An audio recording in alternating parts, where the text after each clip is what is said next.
Caitlin Clark wants to be on the team, but who cares? She knows that in all likelihood she didn't deserve it. She's a rookie. Here's the reality. Tommy's right. It's not just race, though. It's also sexuality. Caitlin Clark is a white heterosexual woman in a black lesbian league, and they resent and are jealous of all of the attention and the shoe deal that she got. Team USA and the WNBA and all of these folks shouldn't be thinking about marketing and it's about what's going to be unfair to the other ladies, blah, blah, blah, blah, blah.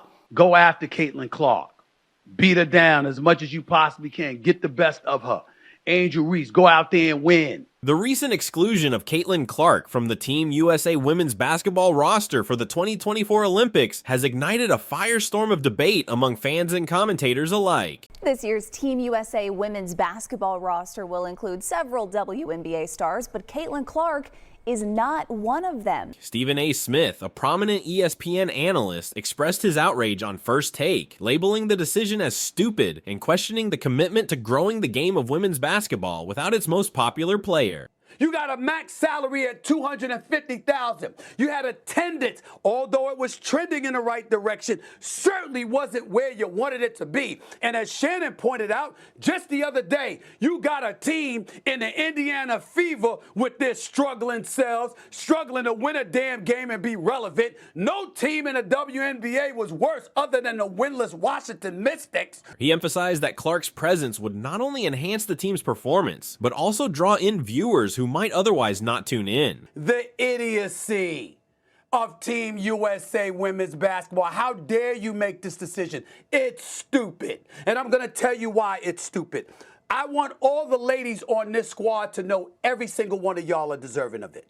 Seth Greenberg echoed this sentiment, stating that without Clark, interest in the games would wane, highlighting her significant role in boosting women's basketball viewership. The Caitlin Clark effect has indeed been transformative. You don't sit up there and pass on Caitlin Clark. It was stupid, Team USA. It was a dumb decision. Everybody, there's always somebody that's a sacrificial lamb. I respect the hell out of Rebecca Lobo and what she broke down. I understand it. It was a stupid decision. Since her emergence, the WNBA has experienced a notable surge in attendance and viewership. For instance, the Indiana Fever, Clark's professional team, reported a remarkable increase in home attendance. You can always tell when it's a home game day for the Fever, because downtown Indy gets flooded with the number 22. Surpassing their total from the previous season within just a few games. On the street and you're seeing 22 shirts everywhere. The number that belongs to the one and only Caitlin Clark. This trend is indicative of a broader movement within women's sports, as the league has seen overall attendance rise by 40% compared to the previous year, with several games drawing nearly 3 million viewers. I'm really happy I got to see her today. It was like a dream come true. Her star power was on full display against the New York Liberty when Clark made history, not only for herself as a rookie, but for her team when she hit a triple-double, electrifying the crowd.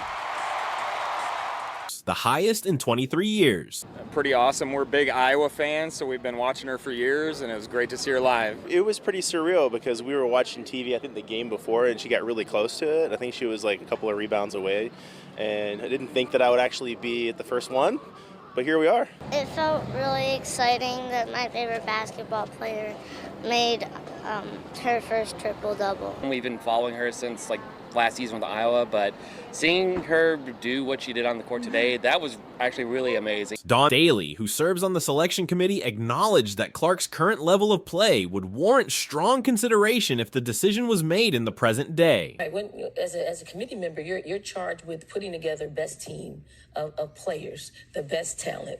Caitlin is just a rookie in the WNBA, wasn't playing bad, but wasn't playing like she's playing now. If we had to do it all over again, the way that she's playing, she would be in really high consideration of making the team because she is playing head and shoulders above a lot of people, shooting the ball extremely well. I mean, she is an elite passer. She's just got a great basketball IQ, and she's a little more seasoned. This statement comes in the wake of Clark's exclusion from the 2024 Olympic roster, a decision that has drawn significant criticism from fans and media personnel. Smith has emphasized Clark's historic scoring achievements, noting that her statistics surpass those of legendary player Diana Taurasi at the same stage of her career. obviously a lot was made of this matchup between yourself and Diana Taurasi. I know she's one of your idols. How big is it for you to get a win here against her today? I'm just happy we won. It was cool to play against her, and obviously a really great game. And like you said, this crowd was absolutely incredible. He has argued passionately that the Olympic team should be composed of the best players available. You know, she'd just pull up from the free throw line, swish, and could really handle the ball pretty well even at that young age. So you kind of thought to yourself, she needs a little bit more than this recreation league, and it just kind of took off from there. Regardless of popularity or marketability. Furthermore, Smith has suggested that the inclusion of Clark and fellow standout Angel Reese could have a significant impact on attendance and viewership for women's basketball games. Playing off the ball is just as important than having the ball in your hands the whole game. Oh, no. Please don't tell me you got hurt. No, come on. She's fine.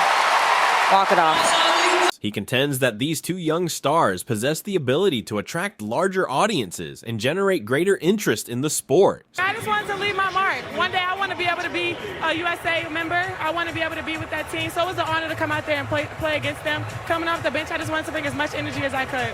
Some people might think you guys would have taken it easy on them late in this game, let them get their confidence back, but absolutely not, right? I think we got to get them better. Obviously, I think we're really talented, and this league is so talented, so just being able to go up against them, I mean, it's an honor. Smith's stance aligns with the belief that the selection process should prioritize factors such as fan engagement and the potential to grow the game. The current state of women's basketball, particularly in relation to Caitlin Clark's absence from the Team USA roster, has sparked significant discussion about viewership and attendance trends. We're not allowed anymore to show the #1 draft pick in the WNBA draft as opposed to Angel Reese, a woman who can't run. I mean, next time you watch Angel Reese play, yes, she can play. She's a good player, but she can't run. But we're not allowed to show the #1 pick in the draft, the most dynamic player, including everybody. Why? Well, because it's racist. 12 years ago, the U.S. women's basketball team was a powerhouse, drawing massive audiences and high ratings. However, recent games have seen a decline, with a recent matchup garnering only 3 million viewers. Many fans have expressed their dissatisfaction, claiming they will boycott games without Clark, indicating her immense draw as a player. Jalen Amos is a big fan of Caitlin Clark carrying a big sign. Because she knows how to hoop. This is going to be history. It's like what I told her, that's pretty epic that we get to watch her,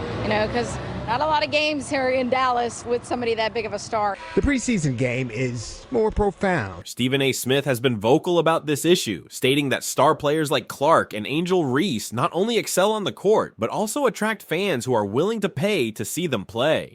You can't teach that. I'm going to go out and do whatever it takes to win, and every single night, my teammates rely on my energy. So being able to continue the energy, even if we're down, even if we're up, that's what I do.